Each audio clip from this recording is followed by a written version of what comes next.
آزاد ازل ہے لئی قاف کا سیدہ فاطمہ.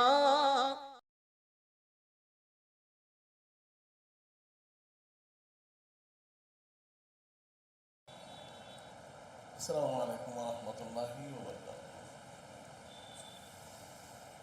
نحمده ونصلي ونسلم على رسوله الكريم وعلى آله الطيبين الطاهرين وأصحابه الأكرمين أجمعين وعلى من تبعهم بإحسان إلى يوم الدين. أما بعد، وقال تعالى في شأن حبيبه الكريم: إن الله وملائكته يصلون على النبي يا أيها الذين آمنوا صلوا عليه وسلموا تسليما. اللهم صل على سيدنا محمد وعلى آل سيدنا مولانا محمد وبارك وسلم. برادران عزیز، جیسے آپ سب سماعت فرما رہے تھے کہ ہم اللہ کے قرب کے حاصل کرنے کے، اللہ کی راہ میں آگے بڑھنے کے جو درجات ہیں، ان درجات کو سماعت کر رہے تھے. اور ہم نے جانا تھا کہ اس کے اندر جو 5واں درجہ ہے وہ فقر ہے. فقر کا مطلب کیا ہے، اس کو ہم نے سماعت کیا تھا کہ آدمی کے دل سے دنیا کی محبت ایسی نکل جانا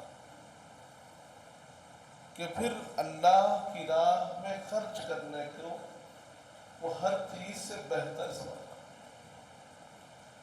دنیاوی عیش و عشرت، مال و متاع کا مقام اس کے پاس بالکل ختم ہو جاتا.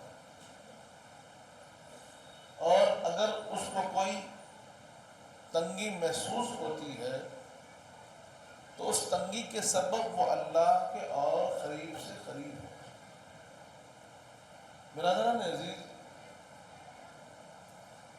ہوتا یہ ہے، جیسے ہم نے اس بات کو بھی جانا کہ کئی مرتبہ دنیاوی معاملات ہمیں ذکر اللہ سے غافل کر دیتے ہیں، تو کیفیت فقر ان غفلتوں سے بچاتی ہے. اسی لیے اسی فقر اور فقراء کی فضیلت میں حدیث پاک ملتی ہے کہ حضور پاک صلی اللہ علیہ وآلہ وسلم ارشاد فرماتے ہیں کہ جب حساب و کتاب ہوگا تو میرے امت کے فقراء، میرے امت کے اغنیاء سے 500 برس پہلے جنت میں چلے جائیں گے. کیا فرمایا؟ حساب و کتاب چلتا رہے گا تو 500 برس کا جو حساب ہے وہ اغنیاء دیں گے. ابھی ان کا حساب چلتا رہے گا اور یہ فقراء جنت میں چلے جائیں گے. وجہ کیا ہے؟ وجہ یہ ہے کہ جب مال کم ہوگا تو حساب بھی کم ہوگا، ذمہ داری کم ہوگی تو پھر پوچھ تاچھ بھی کم ہوگی. ایک بنیادی وجہ تو یہ ہے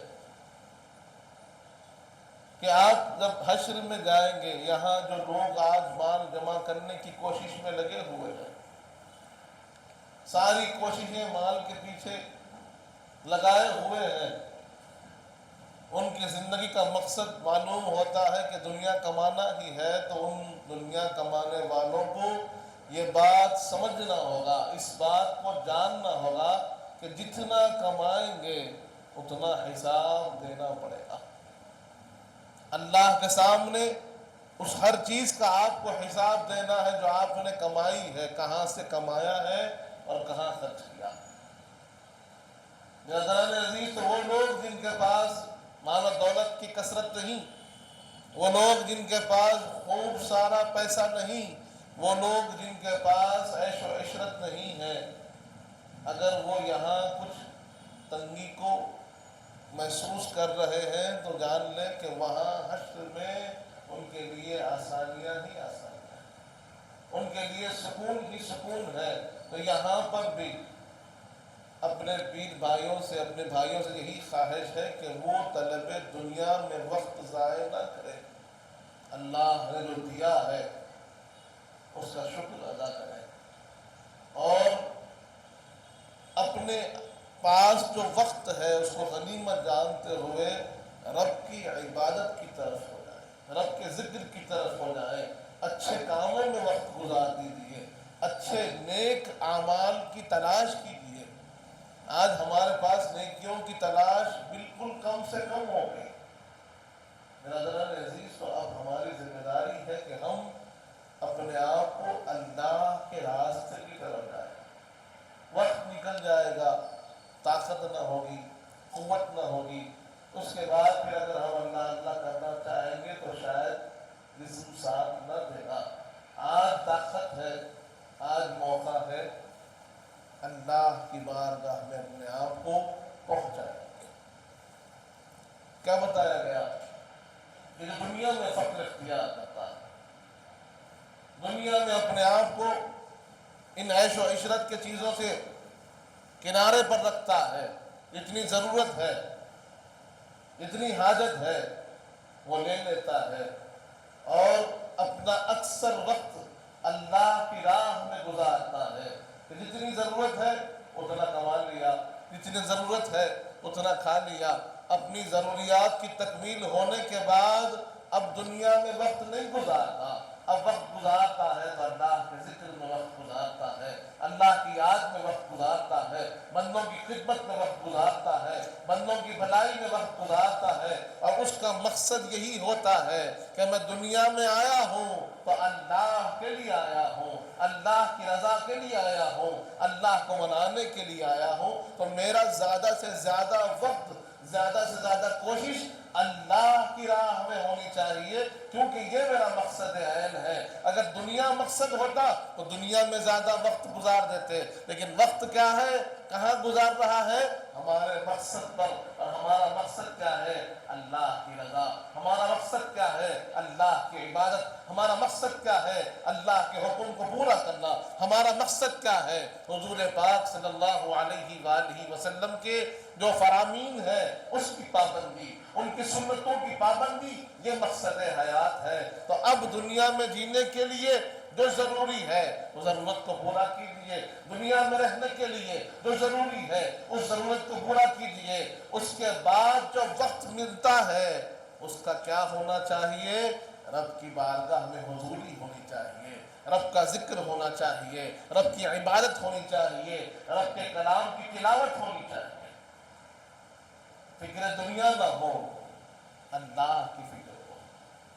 تو یہ کیفیت جب ہوگی تو حضور پاک فرماتے ہیں جو یہ کیفیت رکھنے والا میرا امتی ہوتا ہے کہ دنیا سے دور اور رب سے قریب ہوتا ہے، تو حشر کا میدان ہوگا، لوگوں کا حساب و کتاب ہوگا، اور میرے امت کے فقراء رب کی بارگاہ میں ہم نشین ہوں گے۔ حدیث پاک میں آتا ہے کہ اللہ کی بارگاہ میں وہ لوگ ہم نشین ہوں گے جنہوں نے دنیا میں کم سے کم وقت لگایا ہے اور زیادہ سے زیادہ وقت اللہ کے لیے رکھا۔ برادران عزیز، آج ہم اپنے آپ کو دیکھتے ہیں، اپنے معاملات کو دیکھتے ہیں، ہمیں کیا نظر آتا ہے؟ ہمیں کیا نظر آتا ہے؟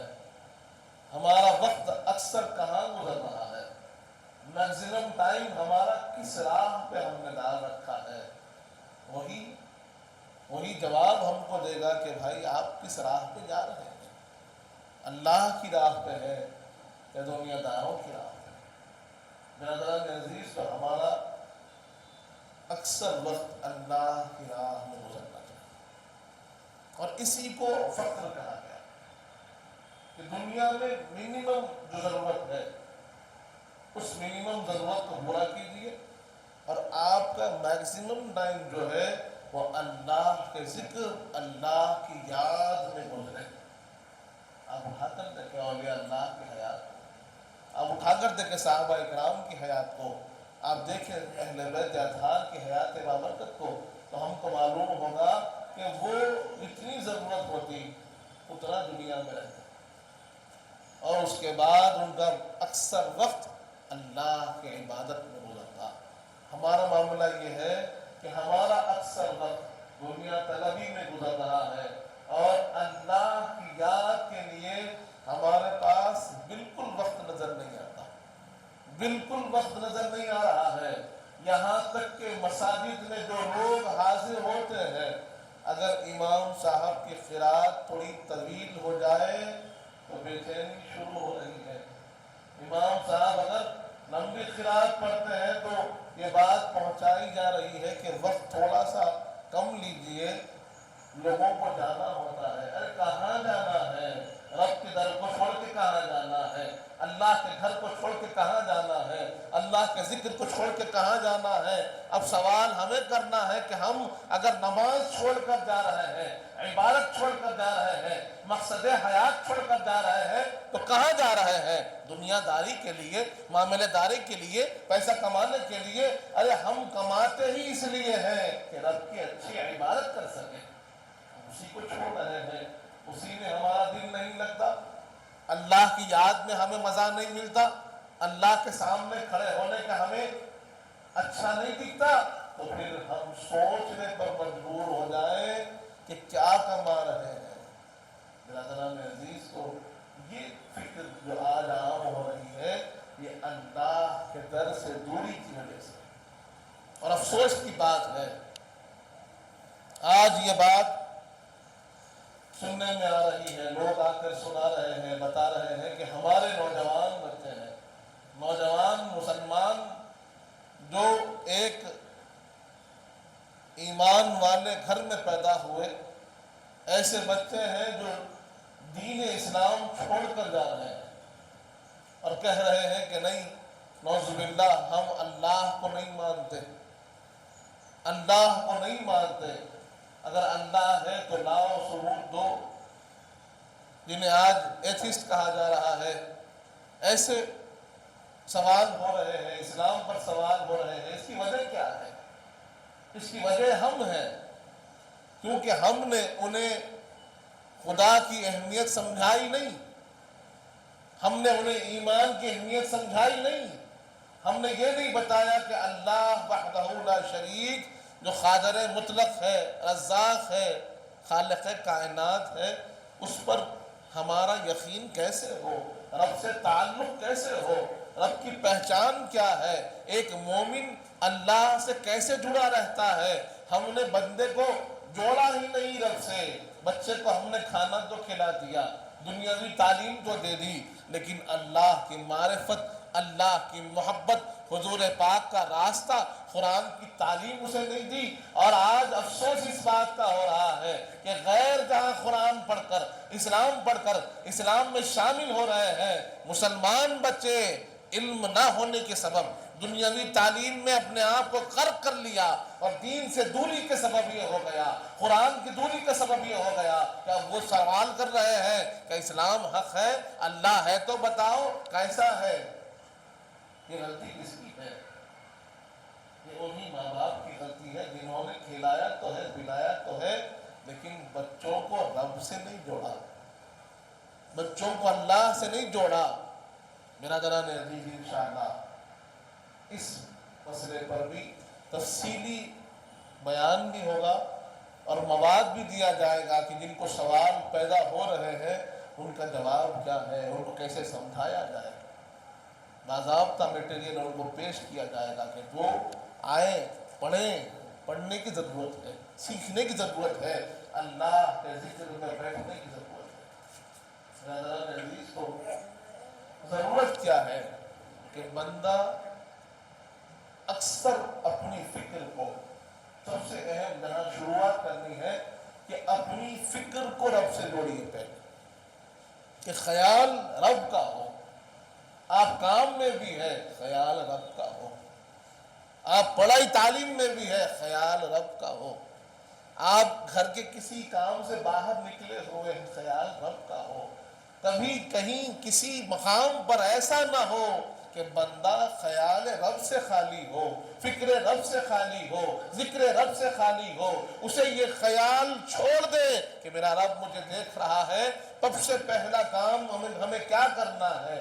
اللہ کے راستے پہ چلنے کے لیے پہلا کام یہ ہے کہ اس کی معیت، اس کے موجودگی، اس کے دیکھنے کے خیال کو مضبوط کیجئے کہ یہ خیال ہو کہ میں تنہا کبھی نہیں، میرا رب میرے ساتھ ہے، اس کے ذکر میں ہمیشہ رہیں۔ آپ گاڑی پر جا رہے ہوں گے، آپ کام کر رہے ہوں گے، لیکن اس کا ذکر ہمیشہ چلتا رہے۔ جیسے آج ہم زبان سے کر رہے ہیں لا الہ الا اللہ، آپ شاید پڑھ رہے ہو لیکن آپ کا دل کہتا رہے لا الہ الا اللہ، آپ کا دل کہتا رہے اللہ واللہ اللہ واللہ، آپ کا دل کہتا رہے سبحانک یا رزاق سبحانک یا غفار، آپ کا دل کہتا رہے یا حی یا قیوم یا حی یا قیوم۔ ارے رب کے جس نام کی فکر ہو، اس نام کا ذکر یاد آ جائے، اس نام کے ذکر سے اسے یاد کرتے رہیں، لیکن ایسے لمحات نہ آئے کہ بندہ مومن ہو اور اپنے رب سے غافل ہو جائے۔ یہاں سے شروعات کیجئے کہ آپ اسکول کو جانے والے ہیں تو اسکول کو جائیے، کالج میں تعلیم کر رہے ہیں تو وہاں حاصل کیجئے، لیکن کبھی کبھی اپنے آپ کو رب کے ذکر سے غافل نہ کیجئے، غفلت نہیں ہونا، رب ہمیشہ یاد رہنا، اس کا حکم یاد رہنا، حلال یاد رہنا، حرام یاد رہنا، اچھائی یاد رہنا، برائی یاد رہنا، کہ اللہ چاہتا ہے کہ میں اچھا رہوں تو ہر حال میں اچھائی پر، اللہ چاہتا ہے برائی سے بچتا رہوں تو ہر حال میں گناہ اور برائی سے بچتا رہوں۔ یہ خیال پہلے مضبوط کیجیے اور دنیا میں اتنا ہی اپنے آپ کو صرف کیجیے، اتنا ہی اپنے آپ کو دنیا میں لگائیے جتنی آپ کی ضرورت ہے۔ خواہشات کے پیچھے بھاگنے والے اللہ سے دور ہو جاتے ہیں۔ خواہشات کی انتہا نہیں، آدمی اس میں ڈوبتا چلا جائے گا تو وہ آدمی اللہ کے ذکر سے غافل ہوتا چلا جائے گا۔ اپنی ضروریات کی تکمیل کیجیے اور پھر اللہ کے ذکر کو اہمیت، یہ فخر ہے۔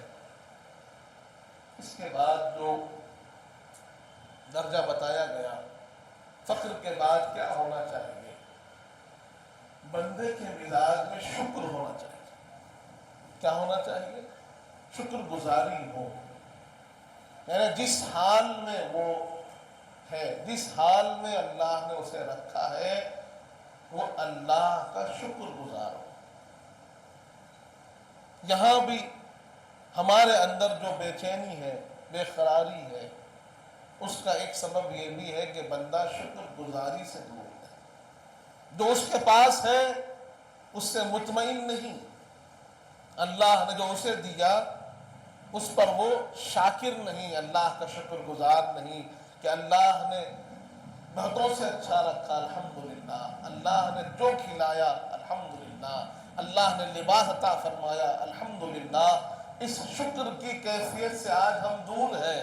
ہمارے زبان پر شکوہ ہے، ہمارے زبان پر شکایت ہے، کچھ ہے جو سب کے سامنے ظاہر کرتے ہوں گے، کچھ ہے جو ظاہر نہیں کرتے، لیکن تنہائی میں یہ خیال تو کرتے ہوں گے کہ میرے ساتھ ہی ایسا کیوں ہو رہا ہے، مجھے یہ تکلیف کیوں دی جا رہی ہے، میرے ساتھ ہی یہ تنگی کا معاملہ کیوں ہو رہا ہے، میرے ساتھ ہی یہ لوگ ناراضی کا معاملہ کیوں کرتے ہیں۔ یہ جو شکوہ شکایت کی کیفیت ہے، یہ مومن کی شان نہیں ہے۔ مومن کی شان شکر گزاری ہے۔ مومن کی شان کیا ہے؟ اللہ کے سامنے شاکر ہونا ہے کہ جس حال میں رب نے رکھا ہے، جو رب نے مجھے عطا فرمایا ہے، تو اس پر ہمیشہ اس کا شکر گزار ہو۔ برادران عزیز، یہ شکر کی کیفیت بھی ہمارے اندر کم سے کم ہوتی چلی جا رہی ہے۔ ناشکری کا مزاج آ گیا ہے، حرص کا مزاج آ گیا ہے، اگر کچھ مل گیا ہے تو اور چاہیے، اور چاہیے، اور چاہیے۔